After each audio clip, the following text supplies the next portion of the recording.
Hello everyone, welcome to channel learn with ease. आज का topic है काउंटिंग रेशियोज का, जिसमें हम सॉल्व करेंगे क्वेश्चन नंबर 94 पार्ट ए और बी, चैप्टर 3 डीके गोयल की बुक से, class 12 accounts. Online sessions, online classes अगर आप चाहते हो, इंटरेस्टेड हो, तो मुझे व्हाट्सएप कर दो इस नंबर पर अपना नाम और क्लास। आप मुझे फॉलो कर सकते हो Telegram channel learn with ease official, जहां पर आप अपने डाउट्स और कमेंट्स लिख करके भेज सकते हो। तो क्वेश्चन में दिया है कि आपको ग्रॉस प्रॉफिट रेशियो कैलकुलेट करनी है इस इंफॉर्मेशन को यूज करके। कैसे करोगे? देखो, ग्रॉस प्रॉफिट रेशियो कैलकुलेट करने के लिए हमें चाहिए ग्रॉस प्रॉफिट और नेट सेल्स। तो ग्रॉस प्रॉफिट आपके पास है या नहीं? क्वेश्चन में देखो, ग्रॉस प्रॉफिट भी नहीं है। नेट सेल्स है। नेट सेल्स के लिए आपके पास दो अलग अलग फिगर है, उसको आपको ऐड करना है। जैसे कि कैश रेवेन्यू फ्रॉम ऑपरेशंस, वो आपकी कैश सेल है, और क्रेडिट रेवेन्यू फ्रॉम ऑपरेशन मतलब कि क्रेडिट सेल। तो टोटल सेल आपकी क्या होगी? कैश और क्रेडिट दोनों को मिला करके 9,75,000, जिसमें से आप लेस करोगे सेल्स रिटर्न। रिटर्न इन वर्ड्स क्या है? आपकी सेल्स रिटर्न है। जो आपने सामान बेचा लेकिन वो आपका वापस आ गया, तो वो सेल नहीं हुई, तो उसे हम रिटर्न इनवर्ड्स कहते हैं या सेल्स रिटर्न। तो 25,000 यहाँ से माइनस करो तो नेट सेल्स आ गई आपकी 9.5 लाख। अब सेल्स तो आपको मिल गई, ग्रॉस प्रॉफिट कैसे मिलेगा? ग्रॉस प्रॉफिट के लिए आपके पास देखो, यहाँ पर कॉस्ट ऑफ गुड्स सोल्ड आपको निकालना पड़ेगा। कॉस्ट ऑफ गुड्स सोल्ड मतलब इस सामान को जो आपने बेचा है, उसको बनाने में कॉस्ट क्या क्या आई है। तो उसके लिए हमारे पास ये जो फॉर्मूला आपने लिखा हुआ है, opening stock, purchases, carriage, wages, other direct expenses, सबको ऐड कर दो और माइनस क्लोजिंग स्टॉक कर दो।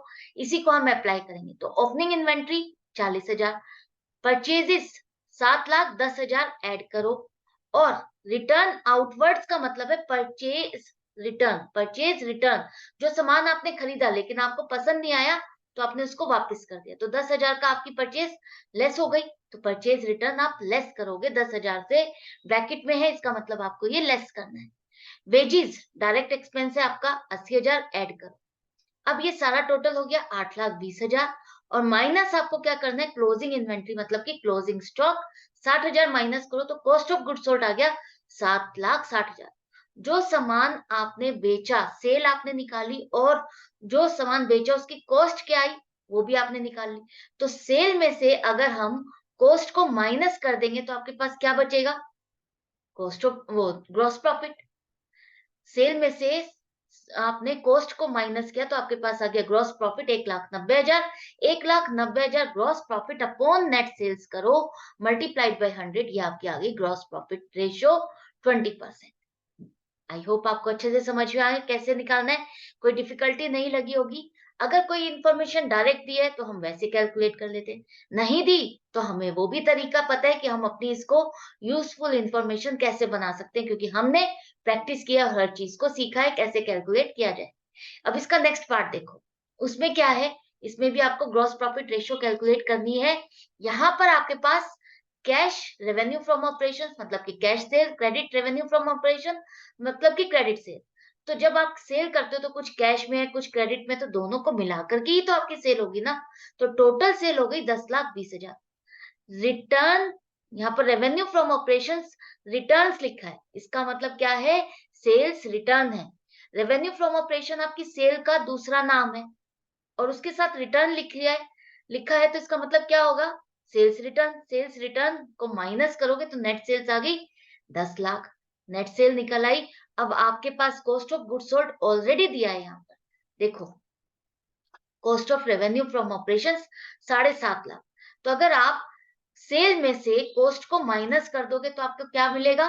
आपको मिलेगा प्रॉफिट। ग्रॉस प्रॉफिट 2.5 लाख आ गया। 10 लाख में से कॉस्ट को माइनस कर दिया, 10 lakh sale, 7.5 lakh cost, minus करने के बाद ग्रॉस प्रॉफिट आ गया 2.5 लाख।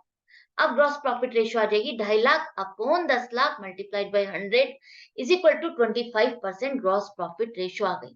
तो ये क्वेश्चन भी सुपर इजी हो गया होगा। आप, आई होप आपको अच्छे से समझ में आ रहे हैं। रेशियो का चैप्टर का ये लास्ट सेक्शन है जो कंपैरेटिवली इजी सेक्शन माना जाता है। तो आई होप आपके लिए ये और भी easy, super easy, super simple होता जा रहा है। क्यों? क्योंकि आप मेरे साथ जुड़ गए हो, मेरे साथ सीख रहे हो, डेली सीख रहे हो। तो मैंने लास्ट टू लास्ट वीडियोस में भी कहा था, मैं जानना चाहती हूँ कि मेरे साथ कौन कौन स्टूडेंट्स हैं जो मेरे साथ सीख रहे हैं, मेरे साथ मेरे को फॉलो करते हुए हर वीडियो को देख रहे हैं, अगर आप कमेंट सेक्शन में लिखोगे कि अपना नाम और सिटी, तो मुझे अच्छा लगेगा कि मेरे कौन-कौन से स्टूडेंट्स हैं, कहाँ-कहाँ से मुझे फॉलो कर रहे हैं और सीख रहे हैं। तो मैं मिलती हूँ आपसे नेक्स्ट वीडियो में नेक्स्ट क्वेश्चन के साथ। Good bye and take care.